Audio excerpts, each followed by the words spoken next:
Hola, buenas tardes. Esta es una charla que he ido desarrollando en el tiempo y que por desgracia no ha cambiado mucho. O sea, ha evolucionado, se ha actualizado, pero no ha evolucionado mucho. El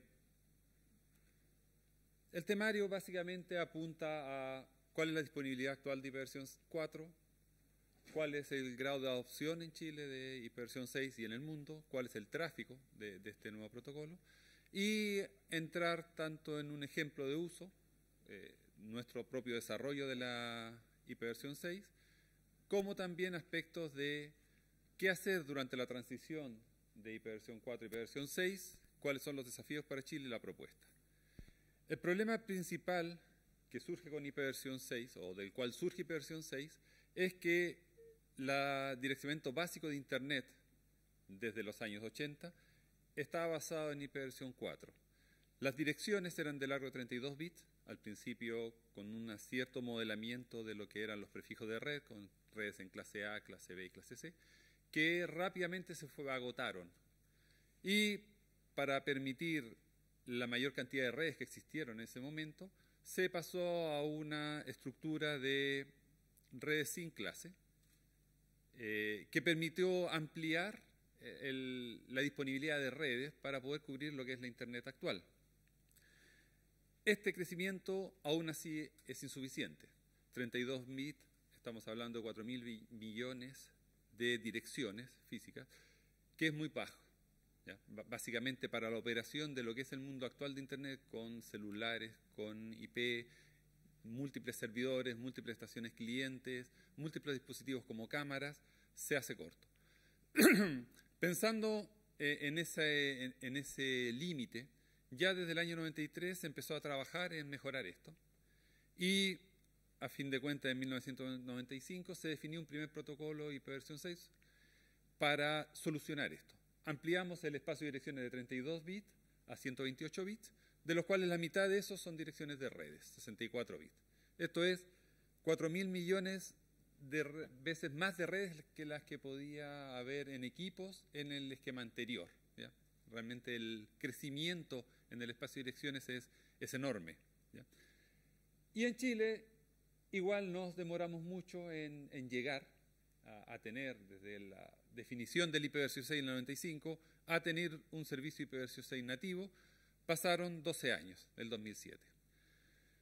Hubo esfuerzos previos con diversos mecanismos de hiperversión 6 vía nativa, digamos, que estuvieron funcionando, pero como hiperversión 6 nativo, recién partimos el 2007. Y recién en el 2010 tenemos el primer servicio comercial de hiperversión 6. Realmente el desarrollo fue muy lento. Ahora, ¿qué ha pasado con hiperversión 4?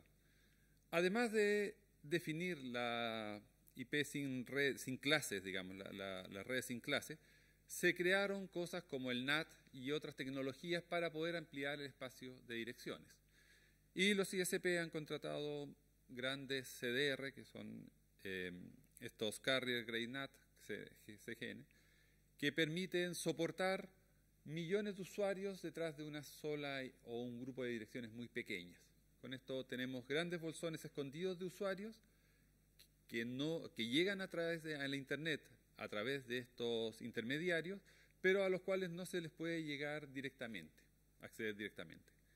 Ya en el año 2011, YANA no tuvo más direcciones hiperversión 4 que entregar a los distribuidores regionales. Y de ahí han ido de a poco agotándose las direcciones. El 19 de abril del 2011 se acabaron las direcciones de APNIC. Si ustedes se fijan, aparece una pequeña disponibilidad al lado de direcciones /8 en APNIC, pero se debe a recuperación de direcciones desde empresas y otros entes que no los estaban usando, que se han ido redistribuyendo. ARIN, desde septiembre del 2015, ya no entrega direcciones IP porque ya no tiene. Los casos de LACNIC, AFRNIC, tenemos un poco más de holgura, y de RIPE. Cuando hablamos de una fracción de un /8, un /8 es una dirección como en la cual los 8 primeros bits es una red y ahí queda una fracción de los bits restantes. Entonces realmente la situación es bastante crítica en cuanto a la disponibilidad de direcciones nativas IPv4. Este gráfico refleja cómo ha sido la caída en los últimos años, básicamente los últimos 5 años, y cuáles son el pronóstico del agotamiento. Por supuesto que con las políticas de NAT uno puede alargar un poco más la existencia de IPv4, pero claramente empiezan a haber ya usuarios, empresas, que quieren tener sitios en IPv4 y en los cuales no tienen la capacidad o no van a tener pronto la capacidad de tener una dirección IP nueva para usar, por lo cual no van a poder dar servicios en ese protocolo. ¿Cómo ha sido la adopción a nivel mundial? Bueno, esta es una foto de septiembre ahora de este año, en donde se ve la distinta penetración de IPv6 en el mundo. Nosotros estamos presentes, evidentemente en Estados Unidos y Europa la penetración es mucho mayor. El color más oscuro muestra una penetración mayor, el rojo es no penetración, formal, digamos. En Chile, frente a Latinoamérica, se presenta, de acuerdo a estadísticas de Google, esto evidentemente es una foto parcial que muestra un gran operador del mercado que presenta estadísticas del uso de sus servicios desde el punto de vista de IPv6, aparece una adopción menor al 1%, o sea, al menos al 0,1% de las consultas, y un impacto en la latencia que es nulo, ¿ya? Usualmente cuando comparamos la penetración de IPv6, comparamos lo que es adopción, qué tanto se usa en IPv6 con respecto a lo que se usa en IPv4, y también qué también se comporta IPv6 con respecto a IPv4. Esto es, si la latencia que ven los usuarios es mejor o peor con respecto a IPv4. En el caso de Chile, ese impacto es nulo, digamos. Es equivalente usar IPv4 que usar IPv6, ¿ya?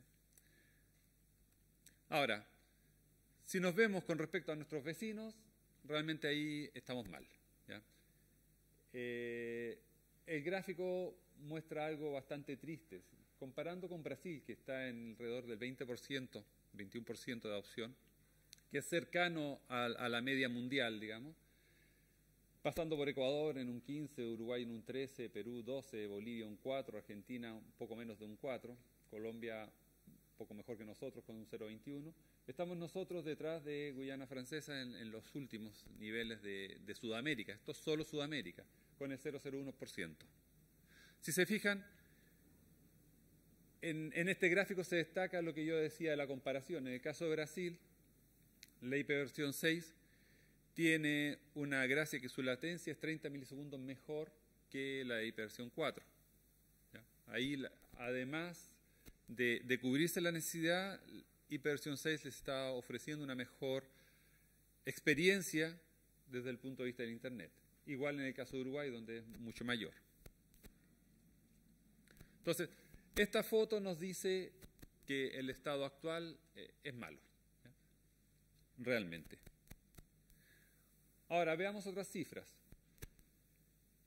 En cuanto a cantidad de prefijos, y esto es un poco contradictorio, no estamos mal, dentro de todo. En el 2015 estábamos 42 a nivel mundial, actualmente hemos subido posiciones y estamos 38, con 139 prefijos IPv6, quiere decir que hay 139 instituciones que han contratado el LACNIC, han comprado prefijos IPv6 para dar servicios, ¿ya?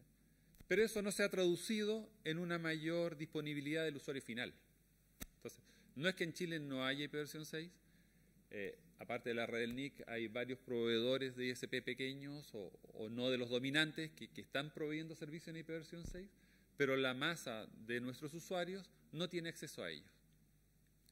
Los primeros pasos fueron del 2002 con la Universidad Austral de Chile, digamos, y luego el 2003 y 2005 Reuna y NIC Chile, ¿ya? El laboratorio trabajó con Corfo en un proyecto de IPv6 del 2010 al 2012, que trabajó con los principales ISP. Pero a pesar de este trabajo, estos proveedores no han dado el paso siguiente, que es dar servicio en IPv6 en forma masiva, ¿ya? esto puede representar una seria complicación para nuestro futuro, ¿ya? Si bien probablemente si Movistar desde España o Entel, claro, desde México deciden activen hiperversión 6 en Chile y Entel se pone a hacer lo mismo, de repente muy rápidamente podríamos llegar a estar en una posición mucho mejor. Lo que es la situación actual es deprimente, ¿ya? Y es por eso que si vemos en todo caso a nivel mundial, y ahí está lo que les comentaba con respecto a Brasil, el crecimiento de la penetración de hiperversión 6 a nivel de usuarios ha sido grande, digamos, con una curva de crecimiento bastante fuerte, ¿ya? Se aprecia ahí que Brasil, lo que yo les comentaba, está en la media de lo que es el uso actual. Por supuesto, usando estas estadísticas de Google, que son las que están disponibles desde un operador o de un proveedor de contenido fuerte que tiene muchísimos usuarios disponibles, digamos. La foto es al 19 de septiembre, son fotos actuales, digamos. Todas estas últimas fotos que he mostrado o imágenes de la realidad son de ahora. Ahora, acá surge una segunda contradicción. Lo que voy a presentar es el desarrollo de NIC Chile. Muchas de las cosas de las que voy a hablar realmente son de la prehistoria, cuando hicimos esto de hiperversión 6, y yo por supuesto esperaba que ya hace 5 años esta cosa fuera muy diferente a nivel país, pero no lo ha sido. Primero que todo, un poco de flores para nosotros mismos. Este es nuestro... Intenta reflejar un poco lo que hacemos como NIC Chile en innovación y lo que ha sido nuestra línea de trabajo en ese aspecto. De partida, destacamos que somos centro, ya lo contó Patricio, desde julio del 2017, eso cambió un poco nuestro estatus, ya no somos un proyecto del Departamento de Computación, sino que somos una unidad independiente.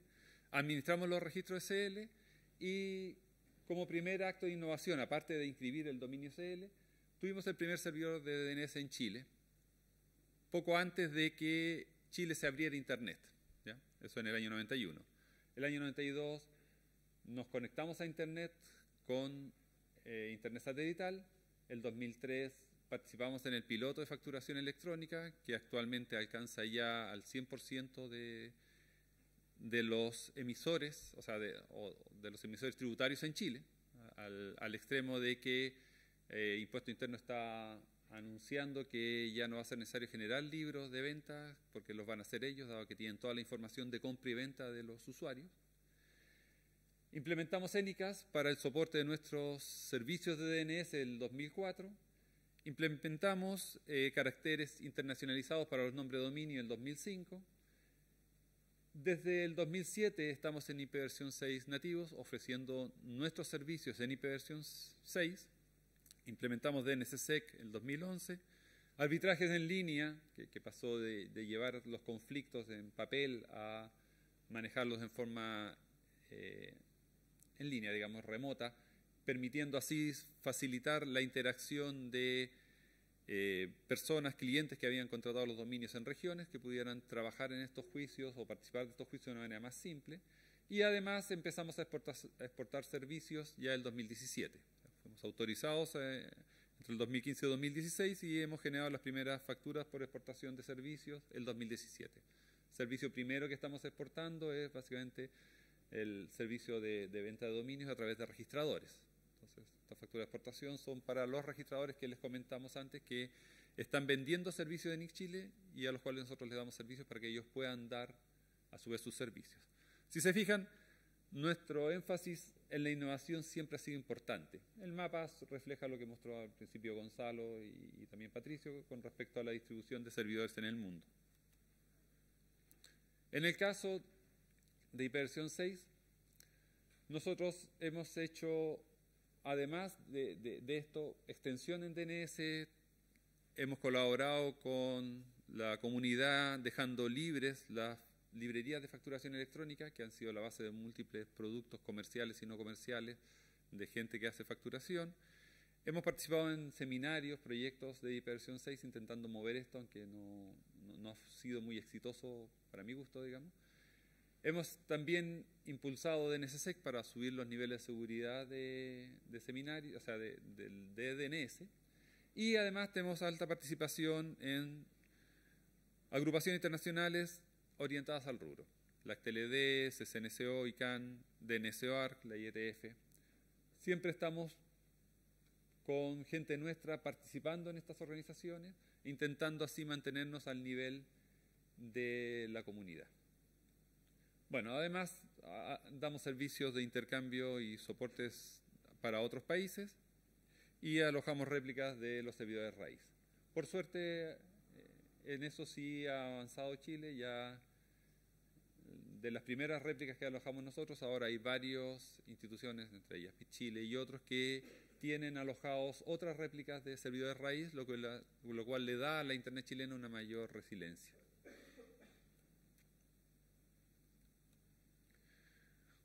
Ahora, ¿cuál fue nuestra motivación de entrar en IPv 6?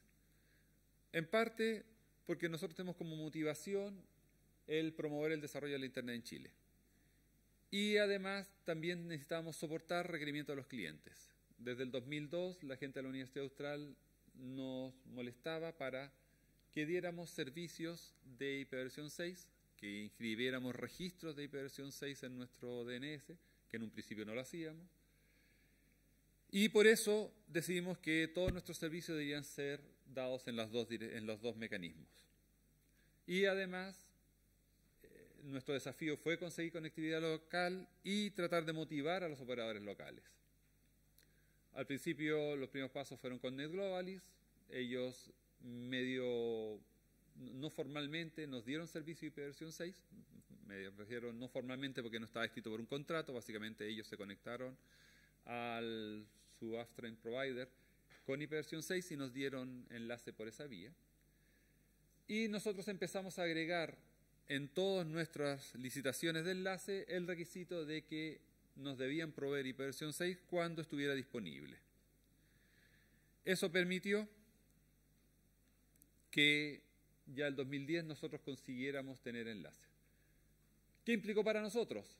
Configurar los equipos en dual stack, cambiar los routers internos o actualizar los routers internos para soportar IPv 6, configurar nuestro firewall en IPv 6, generar el protocolo de router advertisement para la autoconfiguración de las estaciones, configurar también los equipos locales para manejar el autoconf y construir túneles VPN en IPv 6 entre nosotros y NetGlobalis en ese momento.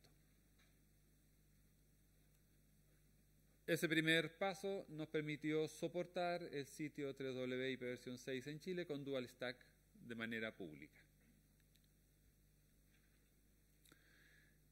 Del 2008 en adelante ya conseguimos que GTD nos diera primer servicio IPv 6 nativo, conseguimos un enlace de contingencia con Adexus, pero estos logros fueron más bien porque nosotros éramos relevantes como clientes para ellos y ellos no les costó mucho proveer el servicio. GTD sí lo tomó un poco más en serio, ha estado vendiendo desde ese tiempo IPv 6 nativo. Actualmente todos nuestros servicios están en dual stack, IPv 4 y IPv 6. Tenemos las tres nubes étnicas con que damos servicios nativos nuestras en IPv 6, con direcciones en IPv 4 y IPv 6.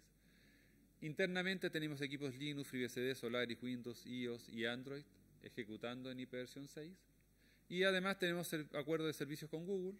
Básicamente Google en un principio, sospecho que todavía lo mantiene. Para asegurar la calidad de servicios, ellos no te autorizan a usar sus servicios en IPv 6 hasta que tú no tienes una internet en ese protocolo de calidad.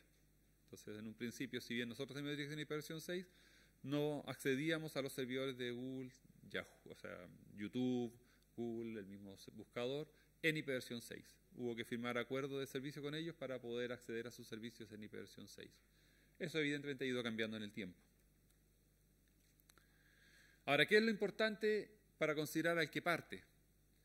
Primero, asegurarse que tengan prefijos IPv 4 suficientes para el desarrollo futuro que todavía queda. O sea, todavía nos quedan 5, 10, 15 años en que IPv 4 todavía va a estar funcionando y en los cuales van a tener clientes que van a querer acceder a sus servicios por IPv 4. Entonces, no olvidarse de tener un respaldo del antiguo protocolo. provisionarse los prefijos nuevos, ¿ya? Para poder dar servicios en el nuevo protocolo. Considerar que el multicast en IPv 6 es más relevante, eso básicamente para la configuración de sus redes. Cuidarse del firewall. Preocuparse de los protocolos de Routed Advertisement y de Network Discovery. Básicamente la forma en que IPv 6 se conecta al mundo es diferente. Requiere usar el descubrimiento de la red para poder definir o calcular los paquetes, el tamaño de los paquetes en la red, y también necesita identificar vía esta advertencia del router quién es su default gateway. Y revisar los soportes de equipos de comunicaciones. Yo esperaría que a esta altura ya todos los equipos que compren tengan soporte IPv 6. Recuerdo que entre el 2010 y 2012 muchos ISP renovaron equipos que no tenían soporte IPv 6 y que Cisco y otras compañías se los vendieron baratos o un poco más baratos por no tenerlo. Y cuando una compañía, un ISP, contrata equipos de comunicaciones no lo hace para 2 años, lo hace realmente a mucho más largo plazo. Entonces el costo de renovación después puede ser muy alto. Ahora, ¿qué hacer durante la transición? Bueno, hay protocolos como el NAT64, DNS, el Dual Stack, Lite más CGN, estos Carrier Grade NAT, que nos permiten vivir en los dos mundos, ¿ya? Y esos son gastos que normalmente hacen los ISP, ya sea para mantener el soporte IPv 4 o para que clientes IPv 4 puedan llegar a servicios IPv 6. Ha habido una revaloración del costo o del valor de los prefijos IPv 4. En particular en Inglaterra, un hospital vendió una clase B o estaba rematando una clase B y esperaban sacar 32 millones de libras en ese momento, hace unos pocos años atrás, por esas direcciones, ¿ya? Las direcciones IPv 4 que tengan actualmente, si tienen algunas que no usan, van a tener un valor importante en este periodo, digamos. Ahora, por otro lado, desde el punto de vista de los ISP, los CGN, estos NAT de escala industrial, tienen 2 defectos. Uno, que hay varios estudios, incluyo este que es relativamente antiguo en asgard.org, que demuestran que el costo del CGN es mucho más alto que implementar IPv 6 nativo.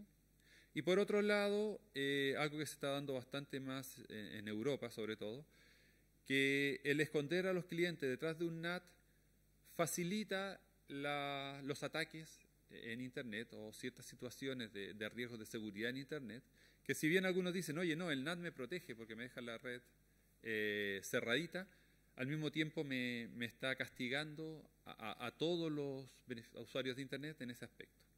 Y claramente el Dual Stack.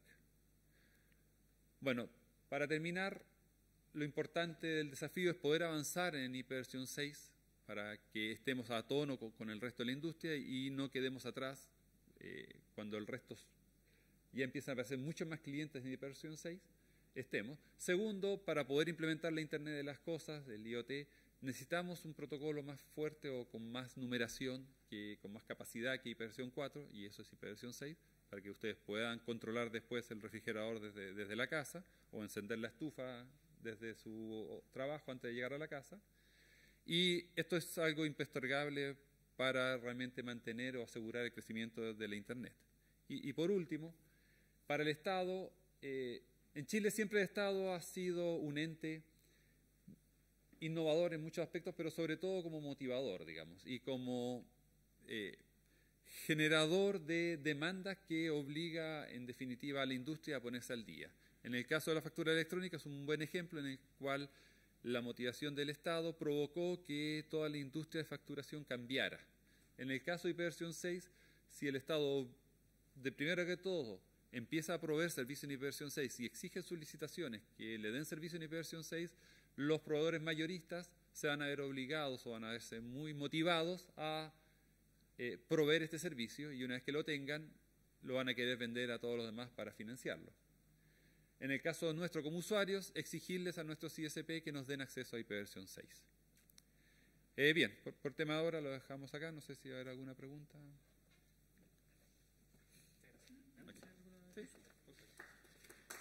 Bien, damos las gracias a Eduardo Mercader. Estamos un poco pasados en el tiempo, pero queremos igualmente abrir la opción de preguntas. Tenemos una aquí en la cuarta fila y de inmediato quiero saber si hay alguna otra consulta para establecer el orden. ¿Alguna otra? ¿No? Sería la única pregunta, la escuchamos. Aló. Eduardo. Sí. A ver, me gustaría primero que nada comentar lo siguiente. Con las asignaciones iniciales de IPv4, la CNIC está regalando las IPv6. Por lo tanto, en Chile debería haber últimamente una cantidad muy grande de prefijos, sin embargo no se ven anunciados por los BGP. Eso como primera cosa. Y como segunda, el gran movimiento en el indicador de cantidad de IPv6 en uso en Chile se va a dar cuando los usuarios domésticos, los usuarios residenciales estén usando IPv6. ¿Cómo creen desde NIC Chile que se puede incentivar para que los grandes ISPs, que son 5 los ISPs que tienen prácticamente el 90% de los usuarios domésticos, para que ellos hagan la transición hacia IPv6 y entregarle IPv6 al usuario residencial?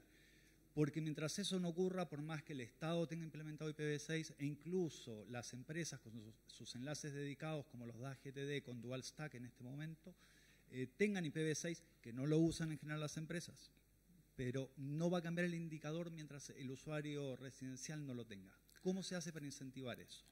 A ver, lo que pasa es que primero el Estado todavía no está pidiendo, no está exigiendo realmente que le provean IPv6 porque él no está dando servicio en IPv6. El Estado está en pilotos todavía de funcionamiento del IPv6. Entonces, no se ha transformado en un generador de demanda relevante.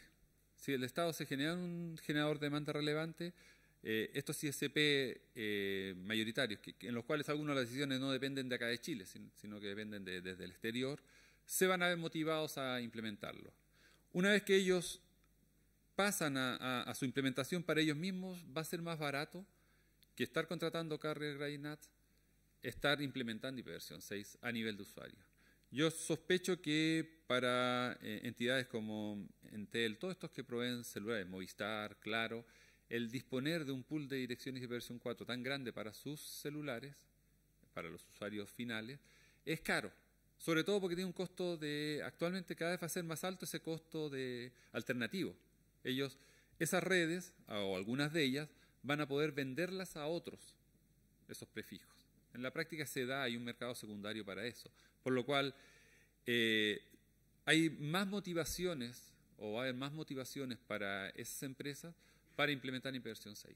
Si además existe presión de los usuarios que quieren controlar muchos dispositivos en sus casas, ya es común que uno tenga cámaras en la casa. De hecho, mucha gente tiene cámaras. Y en la práctica lo estamos haciendo de la manera más insegura posible. Básicamente estamos usando servidores muchas veces en China, estamos usando servidores en cualquier parte, en las cuales no sabemos quién está viendo lo que nosotros estamos grabando. Entonces, eso con IPv4 nateada no nos va a poder dar garantía de seguridad. Si tuviéramos IPv6, yo podría conectarme directamente a mi cámara sin que nadie más supiera su dirección. Y yo solo tendría acceso a verla. Actualmente los protocolos o los mecanismos que estamos usando usualmente implican que estamos usando un proveedor externo, alguien en China, en Rusia, en Estados Unidos, en alguna parte, que graba la información y cuando nosotros vamos a verla, ahí la vemos. Pero ellos están viéndola siempre. Y es fácil que, tampoco esas cámaras tienen mecanismos muy seguros, que cualquier persona con malas intenciones pinche ese contenido y lo vea antes de entrar, si quisiera entrar a las casas. Entonces, yo no tengo una seguridad de cuál es el golpe que hay que hacer. O sea, de repente, quizás el próximo año, Telefónica España, o sea, Movistar y Claro deciden ponga internet y nuestros índices suben al 40%, puede ser. Pero sí estamos atrasados a nivel país, como gobierno, en cuanto a implementar los sitios de proveedores. Y además, múltiples de nuestros sitios tampoco los están capacitados. O sea, a nivel general no hay una expertise en IPv6, los firewalls no están preparados para eso. Muchos bancos e instituciones financieras piensan que están seguros detrás de un NAT, cuando no es así, digamos. O sea, en más de una ocasión yo he visto funcionarios de bancos conectándose a esto o proveyendo servicios para conectarse desde la casa en estas interfaces externas, digamos, con consolas remotas, que el firewall no se da cuenta. Entonces, Hay una falsa sensación de seguridad con el NAT. Hay una facilidad de hacer ataques escondiéndose en el NAT, además. Y realmente hay muchos beneficios que podríamos tener de IPv6 en estas nuevas tecnologías. No estoy seguro si realmente la Internet de las Cosas va a brillar tanto como se espera. Me da la impresión de que sí. Ya cada vez veo que la estufa tiene un controlador, que los refrigeradores tienen controlador, que las cámaras estamos usando mucho. Ya se vio en una transparencia anterior que las cámaras habían pasado a los routers de casa como instrumento. Así que eso. Ya, muchas gracias a todos en todo caso por participar de este OpenNIC.